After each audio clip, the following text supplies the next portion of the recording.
You hear a lot these days about people being polarized. Particularly here in America, you hear that word constantly.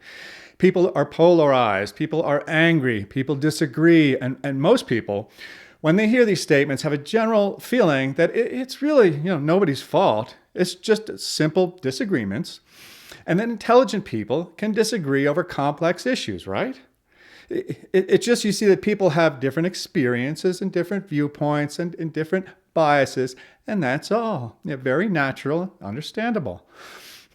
Absolutely wrong. Capitalists and socialists are angry for very different reasons. When you get right down to it, those who prefer capitalism over socialism are angry because they are under attack. Socialists want their money. Socialists want their property. Socialists want to control how they spend their time. The connection between time and money is inherent in wealth confiscation. Time, in a very real sense, is in fact money. And the reverse is also true. There's a very polarizing word for forcibly controlling how other people spend their time, for imprisoning people who are not spending their time in ways others think is appropriate, for looking the other way when people whose time you want to control are robbed or beaten or killed. Capitalists are angry because they're under attack, and they should be angry. Their anger is logical and justifiable. Anyone who is not angry about being under attack most certainly should be.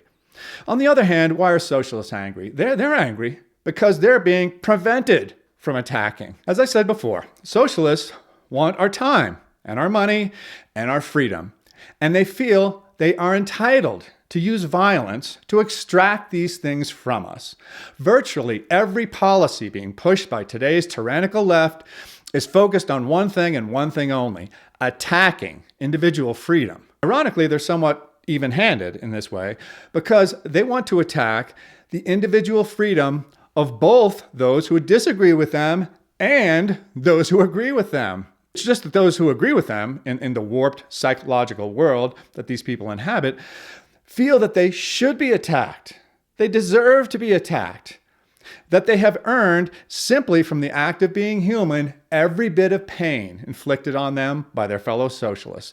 How else to explain the fact that many of these people, and very, very wealthy people, yet somehow have failed to turn over their wealth to the state, which by definition, in their ideal world, is much more capable of deciding what to do with it than they are.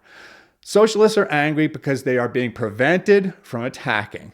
That is not a justifiable reason for anger. It is a justifiable reason for shame, for introspection, and for change based on logic, reason, and simple arithmetic. Socialists are also angry because socialism cannot succeed without capitalism.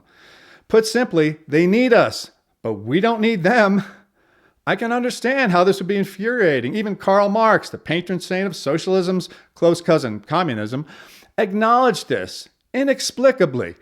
Marx believed that capitalism was the most productive force the world has ever known, but it had to be dismantled by force in favor of a system that was, in essence, its opposite.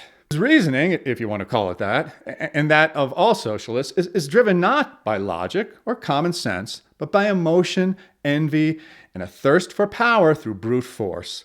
Socialists are also angry because there's absolutely nothing about capitalism that precludes the formation of a successful socialist society right now. Nothing at all.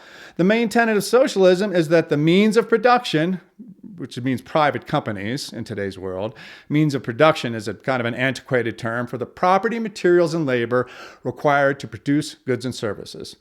The means of production needs to be owned by workers in a socialist world. Well, go ahead and do that. Start forming organizations owned by workers that outcompete organizations owned by stockholders and managers. Soon they will take over the world. What's the problem? Here's the problem. Some people are smarter than others. Some people work harder. Some people make better decisions. In other words, people are human. People are living things on the planet Earth, subject to the same rules and the same inherently beneficial inequality as every other living thing. This, in reality, is where the core of socialist anger lies. They really don't like humans, not as they actually are. And since, as far as I can tell, the laws of nature are unlikely to be repealed anytime soon, socialist anger, when they are prevented from attacking capitalists, is also unlikely to abate. So stay angry, capitalists, but stay logical, stay focused. I know it doesn't feel like it sometimes, but nature has a way of replacing systems that don't play by her rules with those that do. And you are on the right side.